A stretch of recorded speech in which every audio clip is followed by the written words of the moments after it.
Hey guys, how's it going? I love you guys' show on YouTube, and I'd really appreciate it if you guys did 107 facts about Ed and Eddy. That would really make my day.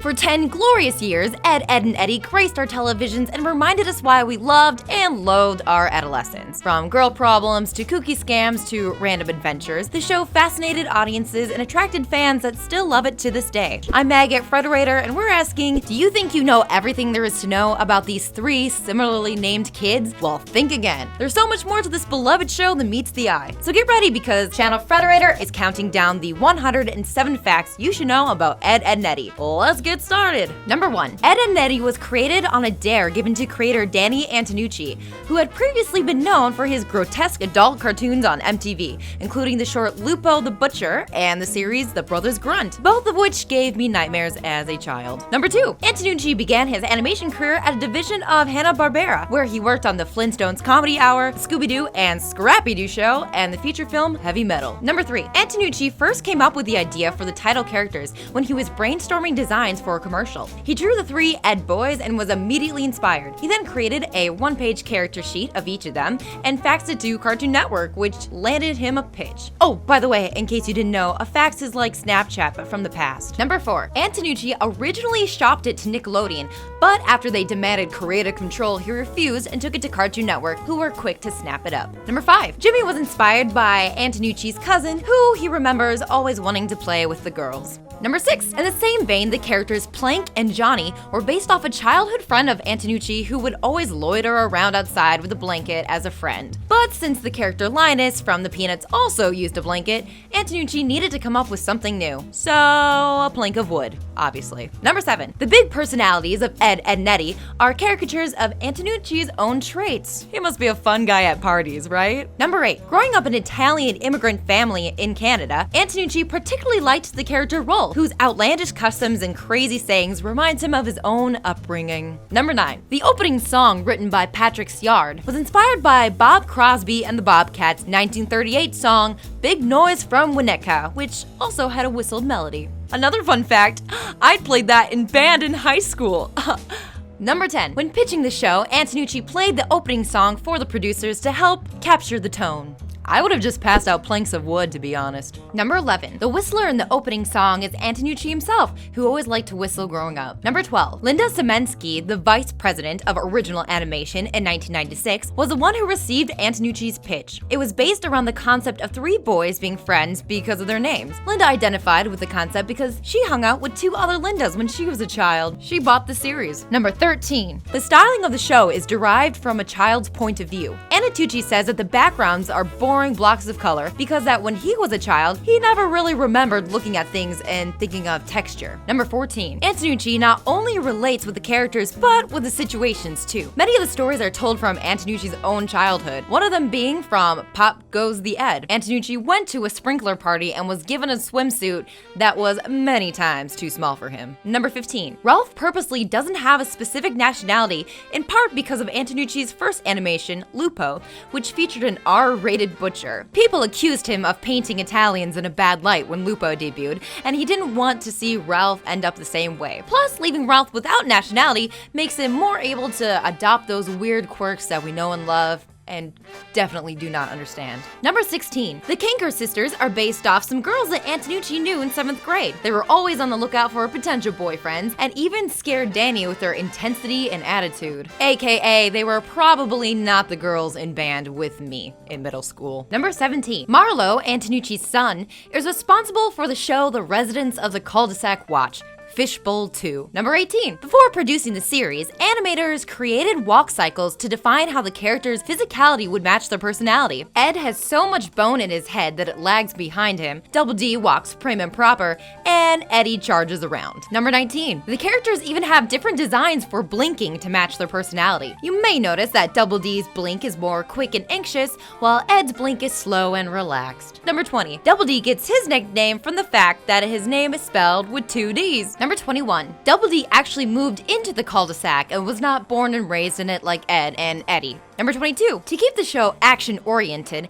it's storyboarded before any dialogue is recorded. Number 23. Absolutely hating digital work, Antonucci wanted the show to be hand-drawn to capture the classic look of cartoons from the 1950s. Number 24. Ed, Edd n Eddy was actually the last major cartoon to use hand-drawn animation cells. Number 25. While people speculate about what's underneath Double D's hat, Antonucci says that no one will truly know until there is an Ed, Edd n Eddy feature film. He says that when you see it, you won't be the same. Number 26. In regards to that mystery, the Ed, Edd n Eddy game, Lunchroom Rumble, shows Double D throwing his hat in the air for a victory dance. If you look closely, you can see a few strands of hair and nothing else. Number 27. People working on the show wanted to make Plank a sentient character, but Antonucci said it's just a piece of wood. Number 28. Plank has his own character sheet to model how he looks when he's happy, sad, skeptical, and other feelings he might have. All his emotions look identical. This was created to stop animators who were tempted to personify Plank's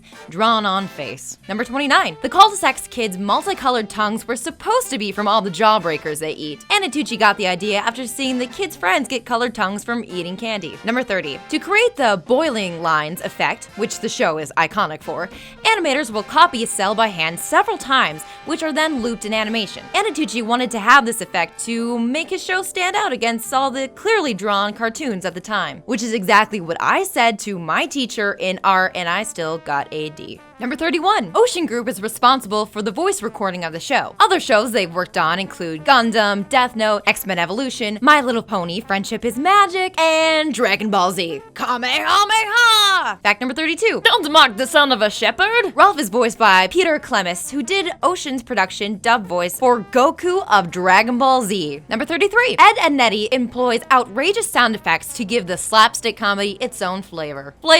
Jawbreaker. Pun intended. Number 34. Season 1 premiered on January 4th, 1999. Number 35. Despite its premiere date, Season 1 was actually produced from 1997 to 1998. Number 36. There are 16 total characters in the entire series, including Plank and Rolf's animals. Number 37. All the episodes have the name Ed placed carefully in the title credits as a play on words. Number 38. Plank has parents that are created by Johnny. They are technically the only parents we ever see on the show. Number 39. The Crankers are maternal half-sisters with different fathers. Number 40. Lee, the red-headed Cranker sister, does have eyes, although they are rarely ever seen. In fact, she has 3 eyes. Is this cul-de-sac near a chemical spill or something? Number 41. The neighborhood itself, Peach Creek Estates, is one of the many nameless suburban development regions, much like whatever Wolf's Country is. Hey everyone, taking a quick break to let you know 2 things. First, Fly Kite Bug Fly, a game where you play as Catbug and fly, hence the title, is now completely free on iOS and the Google Play Store. Totally check it out if you haven't, it's pretty fun, I recommend it. And number 2, if you've been missing my voice, congratulations, I'm gonna be voicing a few facts in the middle of this video, which might sound a little bit odd, but I know some of you wanna hear my voice. And with that, it's time to tag in for the facts. Number 42, while the show hints at the existence of adults, it's mostly their arms that are shown. Number 43, Ed, Edd n Eddy remains Cartoon Network's longest running original program. I attribute that to strong characters, like Plank. Number 44, while the Eds all have some aspect of Antonucci in their characters, Antonucci relates most with Double D. The sticky notes Double D's parents left him is reminiscent of how Antonucci and his parents communicated throughout his childhood summers. Number 45. In 2007, Paul Boyd, an animator on the show, was shot and killed by a police officer in Vancouver. The officer was responding to an emotional disturbance that Boyd was involved in. Number 46. In the episode Look Before You Ed, a memorial for Boyd is shown just before the ending credits, stating, "We miss you, you big lug." Number 47. In the episode Once Upon an Ed, in the 3rd season, the Eds get stuck in Johnny's wall and recount the tales of how they came to be stuck there. Johnny says that he is bored and wants to hear the tales of Octopus's Gardens, Silver Hammers, and Mr. Kite. This is obviously referring to the Beatles song Octopus's Gardens, Maxwell's Silver Hammer, and for the benefit of Mr. Kite. Between this and the Powerpuff Girls, what is it with animators always wanting to stick the Beatles in their shows? Number 48. According to the episode The Eds Are Coming, Plank is an expert in the field of Chinese literature. Number 49. Ever wonder about Jimmy's retainer? Well, it's revealed that the Eds are responsible for ruining Jimmy's teeth with a cream corn scam. Number 50. Double D D has a cactus named Jim. He is introduced in the season's 12th episode. However, Ed ate part of it when he was sleepwalking. Number 51. The cul-de-sac is never referred to by its actual name, which is Rethink Avenue, which is funny because that's something the Ed boys never do. Number 52. Eddie's older brother is the only adult to fully appear on the show. Number 53. There was a lost episode titled Special Ed that was canceled for what Anna 2D describes as being way too real. Number 54. Double D is only one of the Eds to have multiple girls crush on him. I guess brains really are preferable to brawn. Number 55. Despite Double D's smarts, he at one point misspells the word gravy. But at least he didn't do it at the National Spelly Bee. And yes, I'm fine, I'm over it, I don't care that I lost anymore, okay? Number 56. Double D is so intelligent that in Ed, Edd and Eddy's Boo Ha Ha, he's seen studying a particle physics textbook. Number 57. Double D is not the only one who shows incredible intelligence. May has been shown to have an understanding of chemistry and has stated that she invented a mean bathroom deodorizer. Does anyone have her contact info? Number 58. The Ed's last names are not revealed, but their middle names are Horace for Ed, Marion for Ed with 2 D's, and Skipper for Eddy. Number 59. Despite Eddy praising his older brother and making him out to be a great guy, he's actually a bully to Eddy. Eddy confesses that he made everything up just so everyone would think that he's cool. Eddy, I understand you more than you will ever know. Number 60. Eddy's older brother's name is never revealed. He simply calls him my brother or bro. Number 61. Eddy has never apologized for the trouble his scams cause until the episode Big Picture Show. Number 62. Seasons 1 through 4 only showed a summertime, and season 5 to 6 occurred during autumn. Number 63. The clothes of the cul-de-sac kids don't change until they enter fall season of the show. Ugh, those must be so smelly. Number 64. The name of the school the children attend is Peach Creek Junior High. Number 65. The characters have never been shown attending school until the special Ed, Edd and Eddy's Hanky Panky Hullabaloo. Number 66. The grades in which the Eds are attending isn't revealed until the episode Too Smart for His Own Ed, which suggests they are attending the 8th grade. Number 67. The name of the school was originally Peach Creek High, indicating that the children were in their teens. However, after Ed, Edd and Eddy's Hanky Panky Hullabaloo, it was changed to Peach Creek Junior High. But let's face it, I'm sure the Ed boys are doing the same stuff even in college. Number 68. Despite previous episodes taking place at Peach Creek Junior High, the kids are not seen officially going back to school until the episode Out with the Old, In with the Ed. Although with parents never around, why do they bother going to school at all? Number 69. The Peach Creek Junior High mascot is the cobbler, not the food, the one that makes shoes. Number 70. In Hanky Panky Hullabaloo, there are several names written on chalkboard in the art room. Recognize any of them? Well, you should. One of them is Anna Tucci. The others reference famous artists such as Pablo Picasso. There's also a reference to Tex Avery, who was a famous cartoonist back in the day for Warner Brothers and MGM. Number 71. Ed is the only one of the trio with multiple allergies that results in his body becoming swollen or fish-like. So maybe the cul-de-sac really is near a chemical dump. Number 72. Kevin often refers to Ed, Edd, and Eddy as dorks. He was once betted that he couldn't stop himself from referring to Eddy as a dork. He lost as the strain of not being able to do it was too much. Number 73. Lee's eyes are only seen when she lifts up her hair or when she's in pain. Just like me. Number 74. In the season 4 episode, If It Smells Like an Ed, there are plans to originally include What the World Needs Now is Love. But after monetary issues with the copyright's owners, Anna Tucci simply sat down and wrote the Friends Are There to Help You song that went into the episode. Number 75. That song would not make another appearance until the show finale special. Aww, friendship. Number 76. In the episode Once Upon an Ed, one of the stacks of jawbreakers is listed as Chernobyl and is dark green. This appears to be a reference to the Chernobyl disaster in Ukraine. Number 77. In Ed, Edd and Eddy's Boo Ha Ha special, the tombstones that are outside of Ed's house near his basement window read R.I.P. Rig O Mortis and Here Lies a Dead Guy. Number 78. Also in Boo Ha Ha, one of the tapes in Ed's movie pile is titled Danny the Butcher. This is a reference to Anna Tucci's short film, Lupo the Butcher. Number 79. In the credits for the special The Eds Are Coming, it says that Lupo D. Butcher voices Mr. Sun. This is another reference to Lupo the Butcher by Anna Tucci. Number 80. The actual voice of Mr. Sun is none other than Antonucci himself. Number 81. In Big Picture Show, the sign Uncle Stumpy's Animal Park is a reference to the Brothers Gunt, which is a another animated short by Antonucci. Number 82. In the episode May I Have This, Ed?, Jimmy is seen running from Rolf's pufferfish costume as it closes in on him like a giant boulder. This is a reference to the Indiana Jones film Raiders of the Lost Ark, which, if you ask me, the one thing that film was missing was a giant pufferfish boulder. Number 83. Out of all the Eds, Double D seems to be the only one that Nas has shown some possible interest in. Woot woo.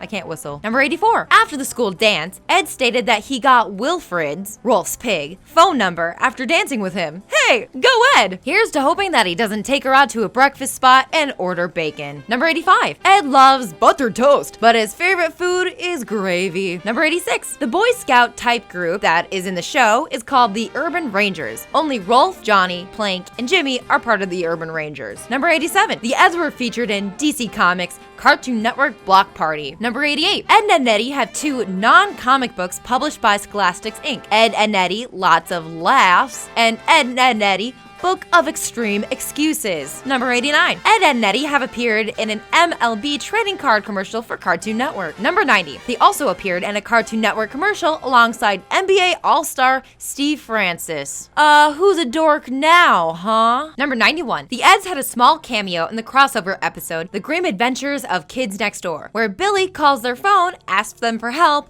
but upon finding out that Billy is broke, Eddy gets angry, refers them to the kids next door, and hangs up the phone. But I mean, if you had a choice, obviously the kids next door would be a lot more help than Ed and Eddy. Number 92. The Eds also cameoed along with Dexter and Pikachu in the Foster's Home for Imaginary Friends episode Eddie Monster. They were drawn in the Foster style animation as opposed to their own. Number 93. Terrence Brigg of the Animation World magazine considered every second of the show filler and claimed that the main characters were drawn as products from the school of an acid trip caricature. 94. After this interview was given, an outflow of support for the show surged into the Animation World magazine, prompting them to take a second look. Different reviewers gave it a positive review. Number 95. In the Disney movie The Kid, there's a scene where Ed and Eddy is on the TV. Number 96. The blue-haired tomboy, Annie Cranker, shares the same voice actress as Kevin, Kathleen Barr. Number 97. There was a sticky note in Double D's bathroom stating, "Don't touch yourself." I wonder what that refers to. Number 98. Matt Hill, the voice of Ed, was the victim of an online prank that declared him to be dead in 2013. Come on, get your facts straight, internet. Number 99. The finale episode showed the characters for the first time venturing outside of the town of Peach Creek and into the unknown. They boldly went to where no Ed has gone before, but not space. It wasn't space. They didn't go to space. Number 100. In the Cartoon Network commercial Toon Dates, Ed and Daphne from Scooby-Doo go out on a date. Despite the big lug's attempt at romance, it did not work out so well. Should ask the pig out, man. Should ask the pig. Number 101. The finale of Ed, Ed and Eddy remains to be one of Cartoon Network's highest rated programs. Number 102. The showrunners tried to end the series earlier, but fans demanded they bring the show back. You hear that, kids?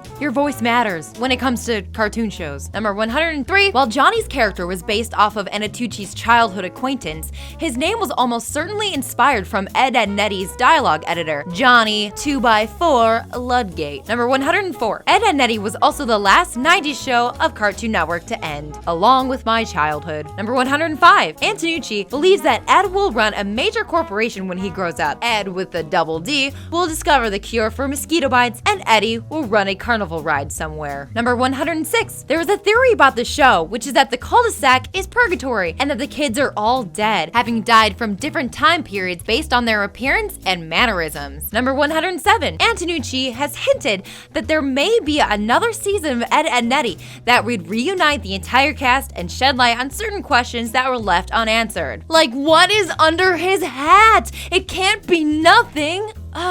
I hate cliffhangers. Thank you for watching Toon Ups 107s, where we cover everything you've ever wanted to know about your favorite cartoons. If you like this video, you might also enjoy 107 Facts about Codename Kids Next Door, which is another charming look at life growing up as a kid, or 107 Facts about Foster's Home for Imaginary Friend, if you'd like to look at the friends you made and imagined while you were a kid. Also, as a reminder, Fly Cat Bug Fly is now completely free to play, so go ahead and check it out if you haven't. Thanks again for letting me tag in, and remember, Frederator loves you.